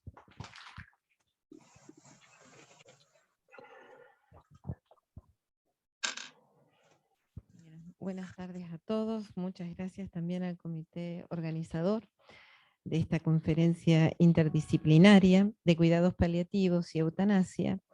Dos respuestas al dolor. ¿Qué tema tan complejo y también controversial a su vez? Bueno, mi mirada frente a estos expositores es un poco más humilde y sencilla en cierta manera, porque voy a plantear la cosmovisión en cierta manera del paciente, más que nada. Convenimos en hablar sobre los criterios de aplicación de la medicina paliativa en psicología. Entonces le voy a hacer un panóptico sobre primeramente la relación médico-paciente y equipo tratante, los momentos y tiempos del paciente, pero también del efector sanitario. Y hay muchas veces categorías expuestas que solo van a servir como unidades de análisis. Cuando voy a hablar de estructura del paciente, les voy a pedir que no tomen esto como si fuera la verdad. ¿Por qué? Porque se sabe en psicología que toda estructura de personalidad es mixta, comparten a veces ciertas aristas no es totalmente pura, salvo en rasgos muy puntuales en personas, pero no en todas. Presenta ciertos síntomas, recibir un diagnóstico de enfermedad, a veces crónica, que tiene mucho tiempo de tratamiento, y así a su vez el cansancio que puede operar tanto en el paciente como en la familia y en el equipo tratante por el burnout, si no se protegen también, pero no protegerse como un escudo, sino tratar el equipo de poder también hablar, resolver, para evitar el cansancio que también opera, y está muy bien estudiado también en el área de medicina, que todos los agentes sanitarios, después de un determinado tiempo de asistencia, lo sufren. Y después una cosmovisión pequeñita, así que empiezo. Bueno, teniendo en cuenta la relación médico-paciente-equipo tratante, hay una relación asimétrica. Perdona, Alcira. No, ahí está. Así te puedo ver. Se funda también porque es asimétrica, porque evidentemente se supone que hay una persona que está en el supuesto saber, gracias, en el supuesto saber, y otra que lo recibe. Eso es más una atención más paternalista. Hoy en día se observa que más allá de esa simetría tenemos que entrar en una relación interpersonal de naturaleza muy particular por el contexto en que se da, y esta relación es el encuentro de una confianza y una conciencia. La confianza es el del ser que va a la consulta y deposita su ser, lo expone, y de la conciencia es del deber ser del profesional para atenderlo rectamente. En este encuentro es necesario que exista también un trabajo en equipo. La otra es cómo sería este encuadre en psicooncología o terapéutico, saliendo un poco de la psicooncología, ¿no? Porque hay, como bien decía, tanto el doctor Laferrier como el doctor Scocco, hay otras enfermedades que también son crónicas, que llevan su tiempo, y otras que son totalmente transmisibles. Hay algunas no transmisibles y otras que sí. Entonces, es importante estos momentos de abordaje, transmitir el diagnóstico, decir la verdad al paciente. En esto hay un apartado aparte, digamos, valga la redundancia. Transmitir el diagnóstico es necesario que lo haga una persona que está especializada en el área del cual atiende la enfermedad. ¿Por qué? Porque es el que más sabe técnicamente de transmitir los datos precisos, que más, al ser lenguaje técnico, está basado en la escucha objetiva. Es como el abogado, los doctores, que también dicen, no me relates la emoción, relátame el hecho. Que a veces en psicología ahí un poco bailamos, digamos, ¿no? Porque nosotros estamos más centrados en la emoción. Y es unidireccional. Entonces es necesario que sea la persona más capacitada en el área para transmitir. ¿Por qué? Porque es así como después nace la comunicación. La comunicación es bidireccional, es orientada. Tiene también, se da un diálogo que se da entre dos personas o más, porque puede intervenir la familia. Permite el acercamiento con el otro, y al ser presencia auténtica, se va observando las reacciones que tiene frente a la información que recibe. Por eso, ese apartado aparte, decir la verdad, también hay que decirlo con conciencia y delicadeza. El paciente tiene sus tiempos, sus diferentes tiempos. Hay un tiempo antes del diagnóstico, cuando está con miedo, siente que hay algo en el cuerpo que no es correcto, que siente que hay duda, y bueno, acude al médico. Está la certeza después cuando recibe ese diagnóstico. Pero después entra en el proceso directamente del tratamiento concreto. Es otro tiempo. ¿Por qué? porque después de salidos de los tratamientos tienen que hacer otros análisis, cotejar si estaba bien, si dio resultado. Momentos de duda, incertidumbre, miedo. El momento que también hay momentos que el médico de cabecera o el equipo tratante toman en reunión, en comisión, que se derive a cuidados paliativos. Hoy por hoy, dentro de todo, tantos hospitales como sanatorios cuentan con equipos de cuidados paliativos. Por lo menos en la relación del hospital, si bien voy a un poco, y disculpe doctor, a diferir porque hay muchos profesionales que están abocados a cuidar la vida. Y es muy hermoso verlo también en un hospital público, que si se centra el sistema sanitario en la persona del paciente, vamos a estar todos cuidándolo. O por lo menos también aportando, uniéndonos a aportar el cuidado, el respeto. En particular, les comento un caso somero. Hubo una paciente con muerte encefálica. Los médicos de la unidad de cuidados intensivos del hospital empezaron a hacer también el soporte vital, todo con mucho cuidado, mucho respeto, también incluyendo a la familia. Intervino distintos servicios del hospital, intervinieron el servicio de neonatología, el servicio de obstetricia, no quisiera dejar ninguna parte, el de salud mental, también asimismo el comité de bioética. Fuimos todos aportando, ¿no? Porque había una vida por nacer y bueno, lamentablemente la bebé fallece después de nacida, pero tiene un tiempo. Tratamos de cuidar. Entonces, por eso es el momento de relación del paciente consigo mismo, cuando se puede, en este caso no, con su familia y el entorno social más amplio. Entonces, el mundo, ¿por qué hay que tener ese cuidado? Porque el mundo relacional del paciente puede estar en crisis, cambia su perspectiva y proyección de lo que había pensado para sí o para su familia. Porque hay muchas variables intervenientes.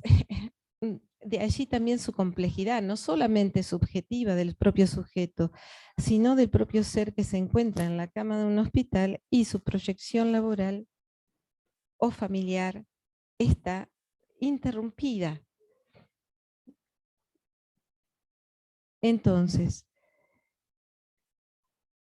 los tipos de estructura de personalidad tienen distintas respuestas. La estructura de neurosis fóbica, hay desamparo terrorífico, el ser puede reaccionar con este tipo de miedo. La obsesiva siente que hay un caos. ¿Por qué? Porque se quiebra el orden ritual. El paranoide, pérdida de amor. La manía, negación. La melancolía puede ser un abandono culpógeno o avergonzante. También aparecen estos síntomas comunes. ¿Se dan así? No, pueden darse alternativamente durante todo el largo del proceso también de salud, del proceso salud-enfermedad. A mí me gusta llamarlo salud-enfermedad porque la salud tiene que estar para que uno bregue a hacer lo mejor de sí. Entonces, en estos síntomas, ustedes pueden ver acá que hay cómo se expresa dentro de la psicología cognitiva también y de la psiquiatría. Pueden observar que aquí cómo se expresa. Tristeza intensa, preocupación constante, percepción de pérdida, desesperanza, culpa, insomnio tardío, ideación suicida, anedonia, que es la falta de interés total. Entonces, estas dos van casi de la mano. Y eso es estar alerta en los discursos, escuchar al paciente. En los síntomas de ansiedad y preocupación constante, esa está también síntomas comunes, que me olvidé de ponerlo. Tensión, nerviosismo, percepción de peligro, incertidumbre, inseguridad, sentimientos de temor, insomnio de conciliación, son distintos, hipervigilia. Y siempre se dice que una persona depresiva mira hacia atrás y una persona ansiosa mira hacia adelante. Entonces, síntomas comunes, hay fatiga, baja autoestima, insomnio, dificultad para concentrarse, agitación.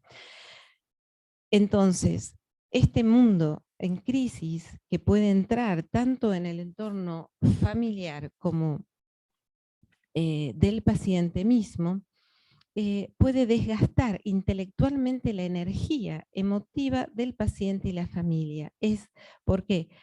Porque depende si también es joven o pequeño, depende de su edad, depende de cómo está transitando su propia vida, depende de si está en relación con alguien, si tiene hijos de edad escolar, pequeños, adolescentes, siempre, y como usted bien dijo, doctor Nicolás, está la cuestión también de la vejez, que ahora está entrando también como si fuera que se negara, que es propio de la vida esa etapa.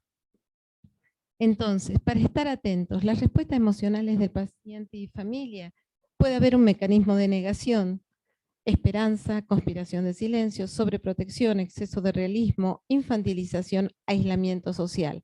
Este último es un poco más de tener más detenimiento, porque el ser aislado generalmente tiende a tener anedonia, ideación suicida, porque se aísla toda la catexia. Entonces hay que estar tratando en cierta manera de acompañarlo. La negación, muchas veces entre servicios le dicen tanto al paciente como a la familia qué tiene que hacer y todo, y el paciente se olvida, o bien no puede registrar porque está en otro momento. Entonces los espacios del tiempo de acompañamiento tienen que ser a veces como un seguimiento, que se le dice seguimiento terapéutico, y insistir. La otra. Con respecto a las respuestas emocionales del paciente, familia y equipo tratante, generalmente pueden haber, y eso en el equipo de salud tenemos que estar atentos también, porque pueden ocurrir la reivindicación, que no es decirle al otro, está muy bien lo que haces, no, son las quejas constantes, lo que no se hizo, lo que se hizo mal, lo que no escuchó, lo que usted me dijo, no me dijo. Entonces, estar alertas para tratar de escuchar más allá, entre líneas, ¿qué le pasa?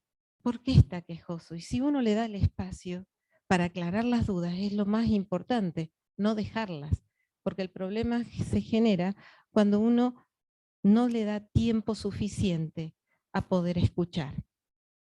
La incertidumbre que es propia de la vida,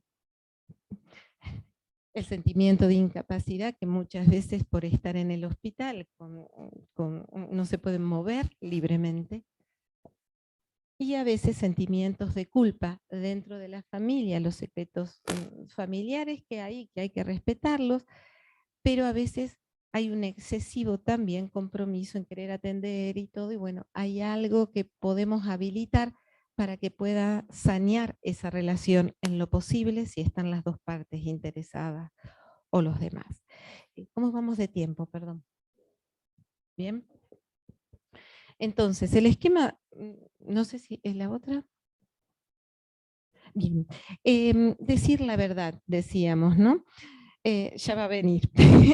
El enfoque integral es un trabajo conjunto en donde se tiene que centrar en la calidad y calidez en la atención, que se aboca en la figura de la persona humana paciente. Esta atención es un médico de cabecera, obviamente, pero hay otros médicos intervinientes con otras especialidades que también se abocan al cuidado. Estando acá, creo que hay varios médicos, ¿no? Después, enfermería, trabajo social, el consejero espiritual. Es importante también tratar de conocer la creencia de la persona para aproximarla, por ejemplo, en las comunidades CON. En las comunidades CON es como que se respeta ese momento de finitud. Y creo que en la nuestra también, pero se ha perdido por ahí. Hay que reencontrarlo por el respeto a la vida misma. La siguiente. Entonces, el esquema sanitario centrado en el enfermo hace que todo el equipo de salud aboque a su cuidado y evitando a no ocultar la verdad del paciente. Esto para mí es interesante porque en mis inicios yo decía, no, hay que, no sé si hay que decir toda la verdad, pero ahora, gracias a también a poder compartir ideas, a crecer también en esto de la atención, no ocultar la verdad al paciente es importante, pero esta debe ser gradual, paulatina, de acuerdo a la comprensión que tiene el paciente, no a lo que yo tengo ganas de decirle. Y a veces es también perder, soltar, respetando el valor de su vida y su espiritualidad. Cuando lo tienen, a veces dicen son agnósticos, pero son personas que respetan, saludan, o sea, tienen quizás otra forma de mirar la vida, pero con mucha dignidad y respeto, evitando así que el paciente caiga en el sentimiento de aislamiento y que por ello es necesario la comunicación que antes mencioné para no reiterar. Entonces, antes de ir al padre Pancrasi, que es muy conocido, un sacerdote Camilo, que también trabaja mucho en Italia con los hospices, ¿no? Pero antes de ir allí, yo les quería comentar una cosita. Nosotros hace muchos años en el hospital hicimos una encuesta de opinión que se llamó Eutanasia, una encuesta de opinión, muy original el título. 105 profesionales de la salud participaron, entre ellos eran población médica. Estaban en primera población, eran oncólogos especialistas en HIV y gerontólogos. La segunda población eran médicos cardiólogos, hepatólogos, psicólogos, pediatras y UTI. Los objetivos eran analizar la diferencia de interpretación del uso del término de eutanasia, explorar conocimientos teóricos y prácticos en distintos grupos profesionales y promover una reflexión en el término, sobre el término. Cuando justamente en una de las preguntas, no les voy a transcribir todas, sino muy someramente, ¿qué pensaban de eutanasia? Eutanasia, desde el punto de vista filosófico, estaba buena muerte y muerte inducida, o buena muerte, muerte inducida o suicidio asistido. Era como multiple choice. El 83%, casi, del punto de vista filosófico, lo relacionó con la muerte. La muerte inducida, el 14%, suicidio asistido, 1,9%. Luego, en otra de las preguntas, decíamos que 5 niveles en que podía plantearse esta cuestión de la eutanasia. Entonces, paciente crónico con baja habilidad funcional, exhausto por todos los tratamientos realizados, que solicite intervención, no depresivo clínicamente y que se siente que su calidad de vida es demasiado pobre para seguir viviendo. La alternativa era, ¿lo hace? ¿No lo hace? ¿Qué otra solución puede plantear? 25 personas, acá nos sacamos porcentaje, 25 personas de las 105 respondieron que lo hace, 80 personas dicen que no lo hace, y la otra solución que plantea es cuidados paliativos y atención psiquiátrica y psicológica. También consultoría espiritual. Enfermo terminal con menos de 6 meses de vida y dolor físico inmanejable que solicita intervención, 28 lo hace, 77 no lo hace, y la otra alternativa o solución planteada es igual a la anterior. Paciente terminal con angustia psicológica extrema que solicita intervención, 25 lo hace, 80 no lo hace. Otra solución, atención psicológica y psiquiátrica.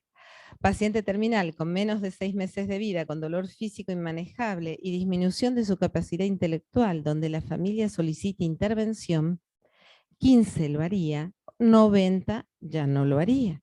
Otra solución, atención psicológica y psiquiátrica para toda la familia. La última, el último nivel, es paciente terminal con dolor físico y o psíquico que no solicita intervención, Aquí los 105 se pusieron de acuerdo y directamente no lo hacen automáticamente. Y no plantearon otra solución, directamente no lo hacen, fue la respuesta. Entonces, la conclusión final de esa encuesta de opinión, observamos la dificultad en la comprensión del término, incertidumbre en la toma de decisiones. Estas mismas hacen necesaria una mayor profundización y definición en los conceptos bioéticos en el ámbito de los profesionales de la salud. En este momento actual, sobre este tema en particular y su necesidad compleja, observamos la necesidad también de abocarnos al término de ortotanasia, diferenciándose de eutanasia y distanasia. Ortotanasia se refiere a ¿qué? A permitir que la muerte ocurra en tiempo cierto, cuando debe ocurrir, estando los profesionales de la salud y específicamente del área de cuidados paliativos capacitados para otorgar al paciente todos los cuidados y tratamientos para disminuir no solo el dolor, sino también el sufrimiento, pero sin alterar el curso de la enfermedad y por lo tanto el curso de la muerte. ¿Vamos bien? ¿Ya estamos? Bueno, vamos cerrando entonces. El padre Pancrasi justamente dice, tener una visión nueva de la realidad para una distinta lectura de los propios valores y de la propia aportación a los demás. El lenguaje del sufrimiento conduce a fuentes de la vida, apareciendo y apreciando el valor de las relaciones humanas, de la amistad y el calor humano. El Santísimo Papa Juan Pablo II dice, el sentido del sufrimiento es verdaderamente sobrenatural y a la vez humano. Es sobrenatural porque se arraiga en el misterio divino de la redención del mundo y es también fundamentalmente humano, porque en él el hombre se encuentra a sí mismo, su propia humanidad, su propia dignidad y su propia misión. Y me encantaría cerrar con esta frase, porque a veces se le tiene mucho miedo a la muerte, por eso también no se habla. Entonces la muerte no es la luz que se extingue, es la lámpara que se apaga porque ha llegado el alba. Bueno, muchas gracias.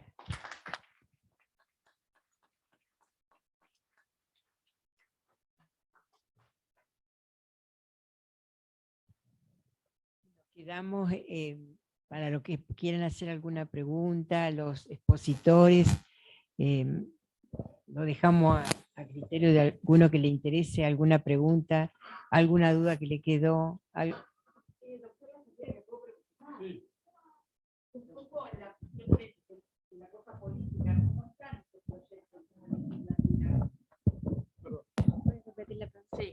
Sí, quería preguntarle al doctor Laferriere cómo es la situación parlamentaria de las leyes, si las leyes están ya, qué futuro les ve a corto plazo y cuál sería el proyecto que a lo mejor tiene más adeptos, el que puede llegar a salir. Gracias por la pregunta.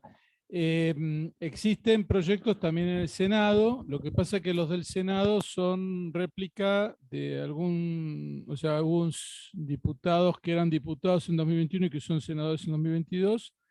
Entonces, parlamentariamente están presentados, tienen vigencia, todo proyecto de ley tiene vigencia en el año en que se presentó y al año siguiente.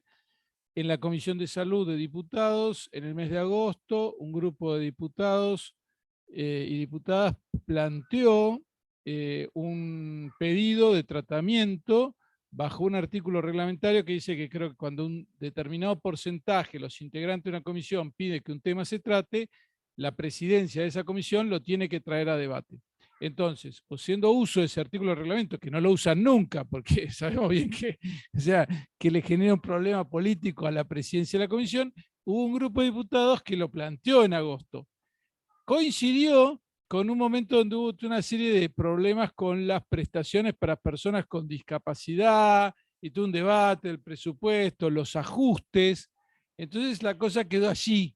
Hubo una reunión de asesores y a partir de ahí no volvió a tratarse, hasta donde yo tengo información, parlamentariamente. Entonces, tiene giro a comisión, hubo un pedido de tratamiento, de inicio de tratamiento en comisión bajo un específico artículo del reglamento, que ahora no sé, no recuerdo, que motivó que la Comisión de Salud de la Cámara de Diputados haga una reunión de asesores, No hubo reunión de diputados, ya termina el periodo parlamentario ahora el 30 de noviembre, no he visto todavía el temario de extraordinarias, no pareciera que vaya a ser un tema a tratar sobre tablas, no imagino que sea un tema a tratar en extraordinarias, pero nunca sabe.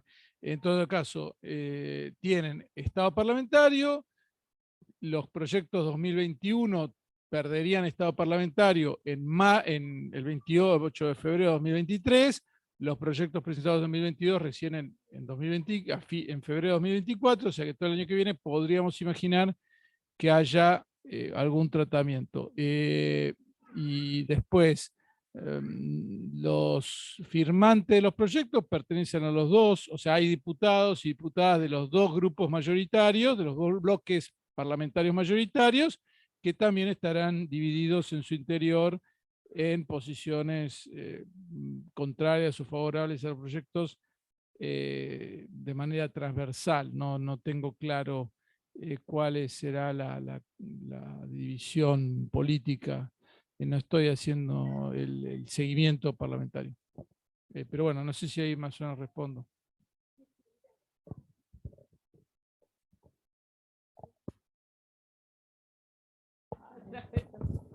Doctor Escoco, ¿no le parece que la cosa pasa mucho también por la formación del médico? Porque bueno, la doctora aclara que no todos son iguales, obviamente que hay grupos y grupos, que hay, a lo mejor en el ambiente público hay un modo de ver la cosa, en los ambientes privados hay otro, y la cosa pasa por la formación del médico en la universidad, no sé, porque también los chicos, los estudiantes, ¿no? No cuentan con elementos filosóficos de nada, creo hoy, ¿no? Hoy no hay en la base educativa de nadie una fuerte, por lo menos un sostén, un fundamento filosófico para apoyar alguna decisión. Todo es más o menos formación de opinión. Sí, realmente, ¿se escucha ahí? Realmente es alentador lo que cuenta la doctora Carice del centenario, porque no lo conocía, y eso que también me mueve en el ambiente público. En el ambiente público, por ejemplo, yo estoy en el hospital provincial, y difiere la forma de trabajar y de enfocar la materia del equipo. Sí, grandes matices. La verdad que me encanta la presentación que hizo usted, es muy alentadora. En cuanto a los chicos de la facultad, yo primero que no estudié en Rosario, estudié en la Universidad de La Plata, y hace muchos años ya, como es de imaginar, así que no conozco, pero hace poco estuve haciendo una encuesta, a raíz de que iba a venir a hablar acá, una encuesta entre los médicos concurrentes y residentes de varios sanatorios y de 2 hospitales públicos, y unánimemente todos me dijeron que no tienen formación bioética en la facultad. Dice, no se nos habla, es más, uno me dijo, no se nos habla de la muerte, otro me dijo, no se habla ni de ninguna técnica de sedación. Algunos me usaron la palabra, inventaron una palabra que es paliativizar, para sedar y acortar la vida y prolongar y producir la muerte de los enfermos. Le llaman con eufemismo, como hacemos muchas veces los médicos, paliativizar al enfermo. Así que lo que yo noto es una gran desnudez de los chicos en este sentido. No tiene formación bioética de pregrado y tampoco de posgrado, porque las cosas que aprenden buenas y las que no son buenas, las aprenden de los médicos superiores, de los residentes superiores, o de los concurrentes superiores, o del staff de los servicios. Pero no es que tengan un curso o una aproximación. Y hoy por hoy, por lo menos en la medicina privada, lo que veo es que cuando alguien se acerca así, hay mucho sufrimiento en los pacientes oncológicos, llaman al médico que hace paliativo y los chicos se desentienden, ¿no? En general, ¿no? Hay de todo. No sé si respondo a la pregunta. Tengo entendido que en el marco de las acreditaciones que por ley de educación superior, por el artículo 43 de la ley de educación superior, deben hacerse las carreras de riesgo social, los decanos de las facultades de medicina se reúnen y fijan estándares que luego el ministerio considera como los, digamos, los parámetros bajo los cuales serán evaluadas las carreras de medicina. Tengo entendido que en la última reforma de los estándares se incorporó cuidados paliativos, o sea que esto indicaría que en futuras, digamos, revisiones de los planes de estudio, las universidades deberían garantizar que los cuidados paliativos ingresan en la formación de grado. Y la ley de cuidados paliativos, la ley nacional, señala entre sus objetivos la formación en este sentido. Fomentar la capacitación y formación en cuidados paliativos básicos para profesionales de la salud es uno de los objetivos centrales de la ley. O sea, es de esperar, de nuevo, es una ley que depende del presupuesto que se le asigne, pero es de esperar que bajo esta ley se impulsen acciones más decididas en este sentido, ¿no? También es verdad que bueno, estas cosas se llevan tiempo hasta que van bajando a las aulas, ¿no? Porque toda universidad es un caos perfectamente organizado, porque la universidad en definitiva se juega en el profesor y alumno que está ahí, y después están todas las superestructuras por arriba que planifican, pero pues en el aula concreta ocurren cosas diversas. Pero bueno, quería complementar. El posgrado, usted, doctora, que siendo el Hospital del Centenario un hospital más docente, o el docente por excelencia en realidad, se está empezando a ver algún bosquejo, algún esposo de formación de pregrado o de posgrado en este tema, usted que está en la práctica? Bueno, justamente en el servicio de oncología, perdón, ustedes díganme como, gracias Eli, porque generalmente tiendo a bajar la voz. Sí, en el servicio de oncología hay cuidados paliativos, justamente, y es organizado por 2 doctores, y he visto muchos residentes y gente digamos, de grado también, pero bueno, ya no es el métier porque ellos hacen docencia también, como usted bien dijo. Igualmente, siempre a mí me gusta rescatar los aspectos del esfuerzo mancomunado. Hay matices como en todos lados, ¿no? Así que, adelante. Al doctor yo le quería preguntar, en los países sudamericanos, ¿qué leyes o proyectos de leyes tenemos sobre eutanasia? El país que más digamos, que más digamos, regulada la eutanasia, que más casos se hacen legalmente es Colombia, por una sentencia de la Corte Constitucional del año 97, que ha ido acompañada de otras sentencias posteriores. Yo no la he estudiado a fondo, la evolución jurisprudencial es muy compleja, son sentencias largas y que hay que estudiar concretamente cada caso, pero ha sido por vía de la Corte Constitucional colombiana que se realiza eutanasia de manera generalizada. La Corte le ha dicho al Congreso en ese país que debe legislar y el Congreso se ha negado porque no hay apoyo político. Actualmente Uruguay está en debate, para los que quieran profundizar, hay un grupo que se llama Prudencia Uruguay, que ha generado una serie de materiales y hojas informativas muy en clave de lo que se decía recién, de la necesidad de información, de clarificar. Esta encuesta me pareció muy, muy interesante la que hicieron, que usted explicó, donde ellos trabajan en esclarecer el debate. Tuvo media sanción de diputados y está en trámite ante el Senado.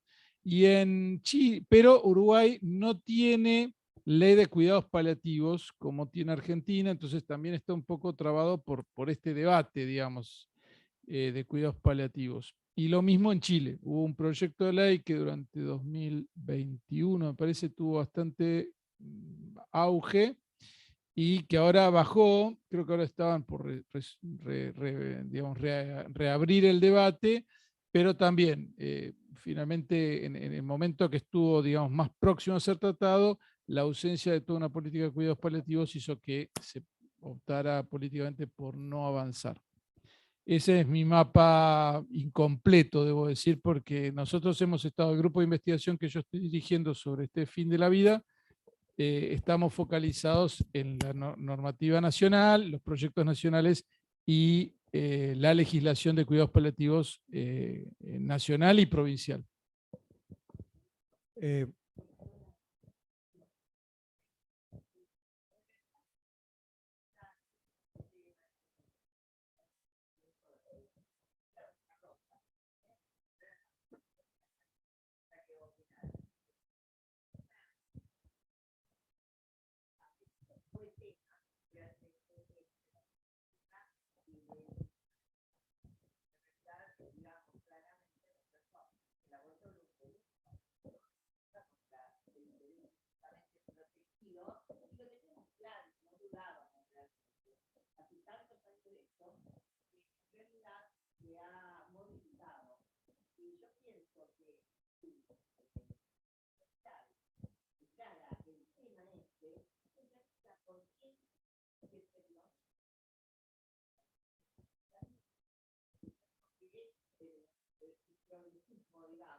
Claro, porque los médicos nos creemos dueños de la vida, dueños de la vida. Y entonces en el templo, entre comillas, que se forma entre el paciente, el médico y los familiares del paciente, se acuerdan muchas cosas que no son legales ni siquiera lícitas. ¿No? Pues no siempre lo legal es lícito, ¿no? Acá en este caso se da eso. Y en la eutanasia justamente se da porque hay un acuerdo de las familias, ¿no? Entonces, a veces, ¿qué es lo que pasa? La familia induce al médico, como el caso que te contaba, ¿no? De una paciente que estaba despierta y lúcida, abuelita, pero despierta y lúcida, y lo indujeron al médico para ver si se podía hacer algo para eliminarla. Y el médico, un chico de 28 años, buenitos, pero sin valores, sí, cómo no, sí. Se hizo la eutanasia, se hizo, ¿no? Nadie habló de eutanasia, habló vamos a sedarlo. Por eso es muy importante la objeción de conciencia de los enfermeros. Porque para cómo los médicos, yo que soy pro vida, por ejemplo, no puedo ser quijotesco y andar denunciando a todos los colegas que hacen eutanasia.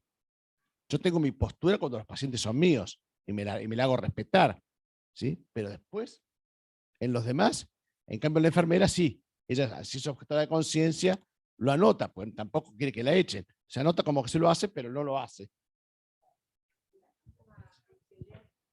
La palabra, Un minuto.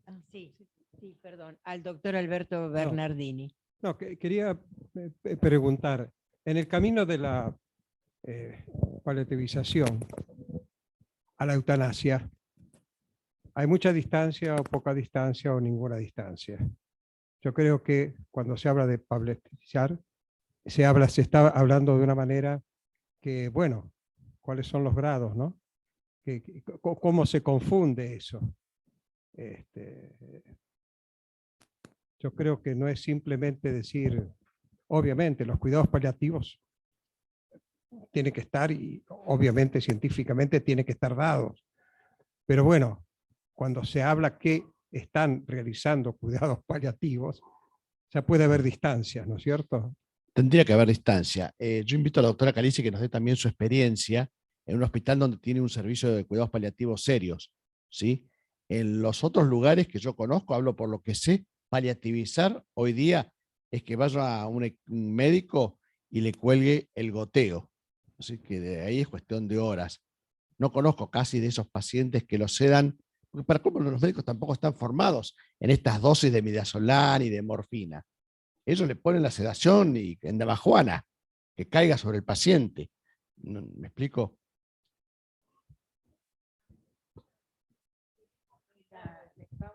La doctora Alejandra Pasquet. Bueno, sí, yo para no irnos de tema, porque justamente aquí la colega tocó el tema que yo le iba a preguntar. Porque tengo un caso que realmente me conmovió. Le pregunto a una conocida, ¿tu esposo cómo está? Me dice, no, falleció. Bueno, le pregunto a un conocido del conocido, todo ambiente médico. Sí, murió dignamente. Fue a tal nosocomio privado y se internó y murió.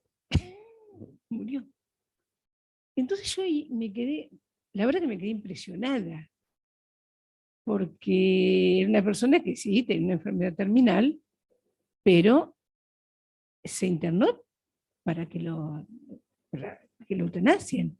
No sé, estoy diciendo una barbaridad, pero aquí en Rosario. Entonces, me quedé realmente impresionada, ¿no? De eso. Yo no sabía que esto se hacía acá ni en Argentina, pero es así. Al menos me lo dijeron de esa forma. Me dijeron, no, pues murió dignamente.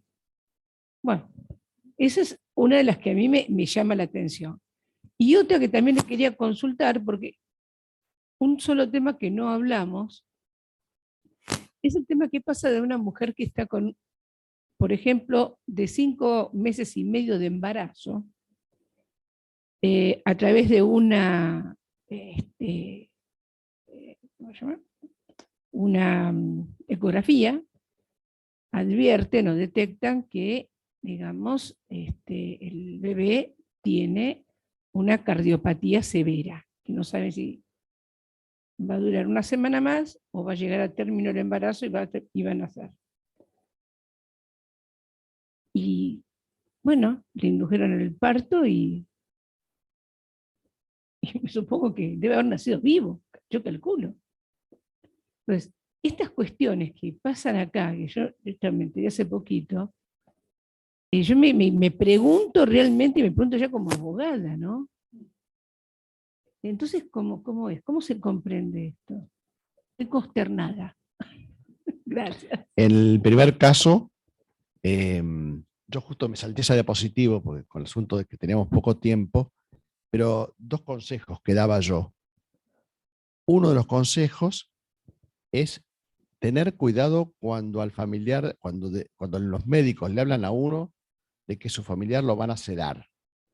Porque es lícita la sedación y está protocolizada para que duerma 8 horas, 12 horas, o que duerma poco pero no tenga dolor, entonces secundariamente duerme más. Pero siempre que, de ahora en más, cuando escuchen la palabra sedación, es para abrir los ojos, ¿sí? Y el segundo concepto, que cada vez que hablo siempre lo digo porque no pierdo oportunidad, es cuando uno tiene un familiar grave, internado, hay que tener un médico amigo de la familia que vaya y se haga presente. Aunque sea un ginecólogo, digo algo porque no tenga nada que ver con lo paliativo ni con la oncología, ¿no? Pero el hecho de que sea un médico hace que las aves rapaces se tranquilicen un poco, por lo menos se van a fijar un poco más. Y además el médico, aunque sea ginecólogo, puede ir y fijarse lo que en el suelo está colgado y entiende por lo menos las drogas, ¿no? Entonces, ese es el mejor consejo que yo les puedo dar. Eso en el primer caso. En el caso de los embarazos, no sé cuál es su experiencia. Cuando yo estuve de presidente del Comité de Bioética del Hospital Provincial, siempre cuando había un caso conflictivo, lo primero que hacían los obstetras era darnos participación al Comité de Bioética. Y si bien las respuestas no eran vinculantes, porque era un consejo que se le daba, siempre lo sostenían y nos pedían que lo escribiéramos. ¿No es cierto? Y en general, el comité en su momento era mayoritariamente provida, no totalmente, pero mayoritariamente provida. Tratamos de actuar de la mejor forma que humildemente podíamos.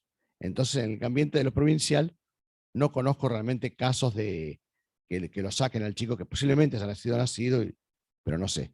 Y en las clínicas privadas estoy tan lejos de la ginecología y de la obstetricia que no sé. Todo lo que se ejerce con violencia es contrario a la ética. Todo, desde todo punto de vista.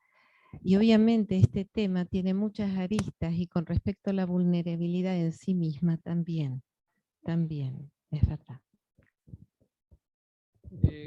Como abogado también me hice la misma pregunta que la doctora, que la colega. En el debate, en los proyectos de ley, el argumento de que la eutanasia ya se hace no aparece. Fue mencionado por algunos profesores o promotores de los proyectos en notas periodísticas, bajo una cierta analogía con la clandestinidad del aborto, a lo cual me tocó estar en un programa de televisión donde plantearon el tema, me pareció tan disparatada la comparación que no atiné a reaccionar en ese programa, debo decirlo, y después reflexionando dije, pero es insólito que me digan esto, porque en el aborto en todo caso era una discusión sobre ocurren abortos clandestinos, mueren mujeres, legalicemos para evitar. Problema que no tenía toda la entidad que se dice, que era más inflada, las estadísticas, pero era una analogía, diríamos, de salvar. Acá sería, como ocurre clandestinamente, legalicémoslos, así por lo menos no te matan en clandestinamente, te matamos con la ayuda del Estado y gratis y cubierto por la obra social. Es un argumento que no cierra.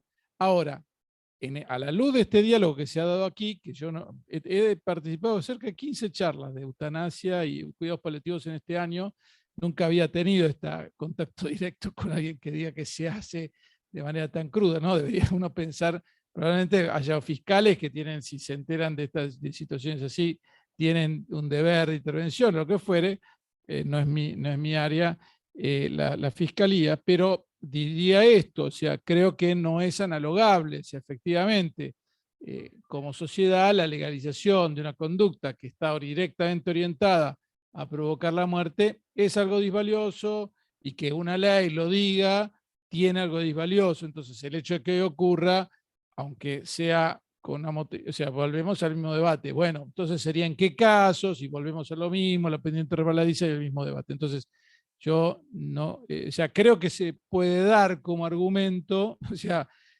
no imagino que tenga demasiado andamiaje, de hecho ninguno de los proyectos lo menciona en sus fundamentos este argumento, sí fue mencionado en debates periodísticos más diríamos, de bajo, digamos, de bajo nivel, en el sentido no de las grandes líneas del debate. Las grandes líneas argumentales son estas porque sería muy brutal. Pero bueno, va a aparecer en algunos lugares. Y después quería decir que, bueno, que mi experiencia de los paliativistas es fantástica. Todos los que lo he conocido me parecieron gente que trabaja por salvar la vida y animados por un espíritu de de cuidado y de mucha dedicación, y que han trabajado muy inteligentemente también, porque por ejemplo hay una convención, la Convención de Personas Mayores, que se aprobó en Argentina, que ahora la quieren dar jerarquía constitucional, es un tratado internacional interamericano, tiene varios artículos de cuidados paliativos, y eso fue el lobby de la Asociación Latinoamericana de Cuidados Paliativos que insistió.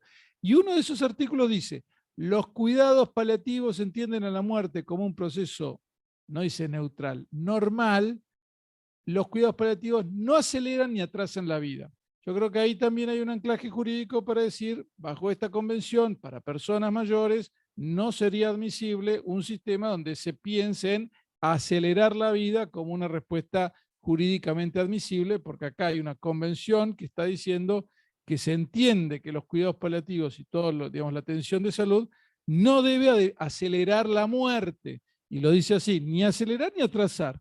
Entonces sí, es una convención que enfatiza mucho la autonomía, tiene toda una dimensión con los geriátricos y con el consentimiento para ingresar a un geriátrico que es analogable a lo que pasa en salud mental, y que ya dio lugar a leyes, no sé si aquí en Rosario hay, pero en Ciudad de Buenos Aires hay una ley de geriátricos y toda una discusión, y tiene una dimensión de autonomía muy grande en materia de consentimiento, que podría dar lugar a una discusión sobre eutanasia pasiva como rechazo de tratamientos, pero yo imagino que esa convención bajo ninguna circunstancia permitiría que a una persona mayor de las que entran en esa convención se la pueda considerar como acelerando su muerte. Pero bueno, quería decir esto sobre los paliativistas en coincidencia con lo que dijo Lacol. Bueno, nuestro profundo agradecimiento en nombre de Abogados por la Vida y del Instituto de Bioética del Colegio de Abogados, nuestro profundo agradecimiento y brillante a los 3 disertantes y la visión que tenemos desde el punto de vista médico, desde la abogacía con los proyectos y desde la psicología. Yo pienso que nos han completado un panorama multidisciplinario que la verdad que nos llena de orgullo haber contado con vuestra presencia. Nuestro gran agradecimiento. En nombre, reitero, del Colegio de Abogados, que es el Instituto de Bioética, y de Abogados por la Vida Santa Fe. Muchas gracias.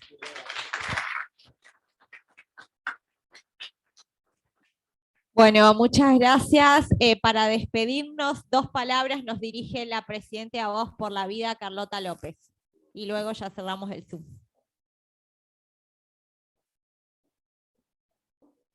Bueno, buenas tardes. Mis disculpas. Bueno, a veces las compañías aéreas reprograman vuelos y nos... Ah, bueno, sí, gracias. La verdad que un gusto poder haber organizado, agradezco mucho a la Comisión de Organización de Abogados por la Vida Santa Fe, está la doctora Eli Vidal, que ya Nicolás destacó su tarea, Cecilia Gauto, bueno, a todos los que han trabajado, también a la doctora Jessica Pujato, que es la titular de la Comisión de Derechos y Bioética del Colegio de Abogados de Santa Fe, también por su apoyo. La preocupación, y escuchando, venía en el auto, en la ruta escuchándolos, la verdad que agradezco a cada uno la visión que nos pudo dar, y la gran preocupación que nos deja además esta charla, de ver lo que Luis comentaba, la realidad, lo que comentaba Nicolás, y cómo nosotros podemos ser ese factor como profesionales del derecho, de ver, detectar el problema, ya está detectado, hacemos los diagnósticos, y ver también trabajar en soluciones, trabajar en alternativas. Ya creo que esto es, de abrir los ojos es muy importante, diagnosticar es muy importante, pero también trabajar en soluciones. Creo que es el desafío que nos queda por delante. Muchas veces hablamos del hecho de implantar una cultura de la vida. Es como que esta cultura de la muerte nos viene, nos avasalla, es como una corriente que es tan fuerte. Pero cómo a través con las herramientas que nos da el derecho, poder hacer frente y poder presentar alternativas a esta cultura de la muerte. Así que muchas gracias a los que han estado a través del Zoom, muchas gracias a los que se han tomado la molestia en este jueves tan caluroso de Rosario, de la provincia de Santa Fe, de estar en este auditorio, y los invitamos a que sigan enganchándose en todas las cosas, en los proyectos y en todas las cuestiones que vayamos generando desde estas instituciones, que realmente trabajamos afanosamente por la vida, por la dignidad de la vida humana. Muchas gracias.